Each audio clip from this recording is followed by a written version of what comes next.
സംഭവം നടക്കുന്നത് കേരളത്തിന്റെ വടക്കേ അറ്റത്താണ്. കാസർഗോഡുകാരനായ മത്തായി ഒരു പശുവിനെ വാങ്ങുന്നു. ദിവസേന 18 ലിറ്റർ പാല് കിട്ടുമെന്ന അതേ ജില്ലക്കാരനായ ഗണേശ് റാവുവിന്റെ ഉറപ്പിലാണ് അയാളിൽ നിന്ന് ആ ഗർഭിണിയായ പശുവിനെ മത്തായി 36,500 രൂപ നൽകി വാങ്ങുന്നത്. പക്ഷേ കുറച്ചുനാൾ കഴിഞ്ഞപ്പോഴാണ് താൻ പറ്റിക്കപ്പെട്ടുവെന്ന് മത്തായിക്ക് മനസ്സിലാകുന്നത്. പശുവിന്റെ പ്രസവശേഷം കിട്ടിയത് വെറും 2 ലിറ്റർ പാല് മാത്രം. കൂടാതെ പശുവാണെങ്കിൽ ഒരു രീതിയിലും മനുഷ്യന്മാരുമായി സഹകരിക്കാത്ത സ്വഭാവവും കാണിച്ചു തുടങ്ങി. കിടാവിന് പോലും പശു പാല് കൊടുക്കാത്ത അവസ്ഥ. സഹികെട്ട മത്തായി ഗണേശ് റാവുവിന്റെ വീട്ടിൽ പോയി പരാതി പറഞ്ഞു. പരാതി പറയാനെത്തിയ മത്തായിക്കെതിരെ വീട്ടിൽ വന്ന് പ്രശ്നമുണ്ടാക്കിയെന്ന് ആരോപിച്ച് ഗണേശ് റാവുവും കുടുംബവും പരാതി നൽകി. പിന്നീട് പോലീസിന്റെ മധ്യസ്ഥതയിൽ പശുവിനെ വീട്ടിൽ കൊണ്ടുവന്നാൽ കറന്നു കാണിക്കാമെന്ന് ഗണേശ് റാവു. അവസാനം മത്തായി ഗണേശ് റാവുവിന്റെ വീട്ടിൽ പശുവുമായി എത്തി. അപ്പോഴാണ് മത്തായി വീണ്ടും ചതിക്കപ്പെടുന്നത്. പശുവിനെയും കുഞ്ഞിനെയും ഇനി വിട്ടുതരില്ലെന്നായി റാവുവും കുടുംബവും. മത്തായി അധികൃതരുടെ അടുത്തേക്ക് സഹായത്തിനായി ചെന്നു. പോലീസിന്റെ നിർദ്ദേശത്തെ തുടർന്ന് ജില്ലാ ലീഗൽ സർവീസസ് അതോറിറ്റിയെ സമീപിച്ചു.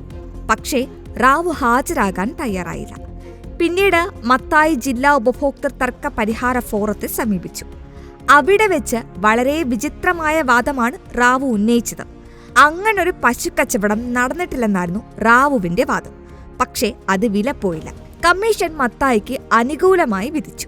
പശുവിനായി മത്തായി ചിലവാക്കിയ തുക തിരികെ നൽകാൻ മാത്രമല്ല, നഷ്ടപരിഹാരവും ഒപ്പം കേസിന്റെ നടത്തിപ്പിനായി ചിലവായി തുകയും നൽകാനും റാവുവിനോട് നിർദ്ദേശിച്ചു. റാവു പക്ഷെ തോറ്റുകൊടുക്കാൻ ഭാവമില്ലായിരുന്നു. ജില്ലാ ഉപഭോക്തൃ കോടതിയുടെ വിധിക്കെതിരെ സംസ്ഥാന ഉപഭോക്തൃ തർക്ക പരിഹാര കമ്മീഷനിൽ റാവു അപ്പീൽ നൽകി. മത്തായിയുടെ പരാതി ഇവിടെയും റാവു നിഷേധിച്ചു.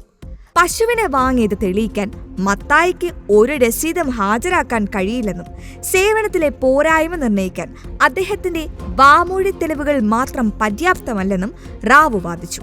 എന്നാൽ പശുവിനെ വാങ്ങുന്നത് പോലുള്ള ഇടപാടുകളിൽ രേഖാമൂലമുള്ള തെളിവുകൾ നിർബന്ധിക്കാൻ കഴിയില്ല എന്ന് ബെഞ്ച് നിരീക്ഷിച്ചു.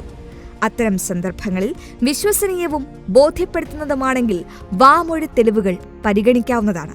പിന്നെ ഇങ്ങനെയുള്ള സാഹചര്യങ്ങളിൽ രേഖാമൂലമുള്ള തെളിവുകൾ ആവശ്യപ്പെടുന്നത് ഉപഭോക്താവിന്റെ അവകാശങ്ങൾ നിഷേധിക്കുന്നതിന് തുല്യമായിരിക്കും. ഇത് ഉപഭോക്തൃ സംരക്ഷണ നിയമത്തിന്റെ അന്തസത്തയ്ക്ക് എതിരാണെന്ന് ബെഞ്ച് പറഞ്ഞു. മത്തായിയെ ജില്ലാ ഫോറം ക്രോസ് വിസ്താരം ചെയ്തിട്ടില്ല എന്നും അതുകൊണ്ട് തന്നെ പരാതിക്കാരന്റെ തെളിവുകൾ ചോദ്യം ചെയ്യപ്പെടാത്ത സാക്ഷ്യപത്രമായും കമ്മീഷൻ കണ്ടു. അങ്ങനെ വാദപ്രതിവാദങ്ങൾക്കൊടുവിൽ റാവുവിൽ നിന്ന് ചതിക്കപ്പെട്ടുവെന്ന മത്തായിയുടെ മൊഴിയിൽ നിന്ന് ബോധ്യമായെന്ന് കമ്മീഷൻ അന്തിമമായി പറഞ്ഞു. മത്തായിയിൽ നിന്ന് റാവു വാങ്ങിയ 36,500 രൂപ തിരികെ നൽകാനും നഷ്ടപരിഹാരമായി 15,000 രൂപയും കോടതി ചെലവായി 5,000 രൂപയും നൽകാനും നിർദ്ദേശിച്ച ജില്ലാ ഫോറത്തിന്റെ ഉത്തരവ് സംസ്ഥാന കമ്മീഷൻ ശരിവെച്ചു. അതോടെ കാസർകോട്ടെ ഈ പശുക്കഥയ്ക്കും നിയമപോരിനും അവസാനമായി.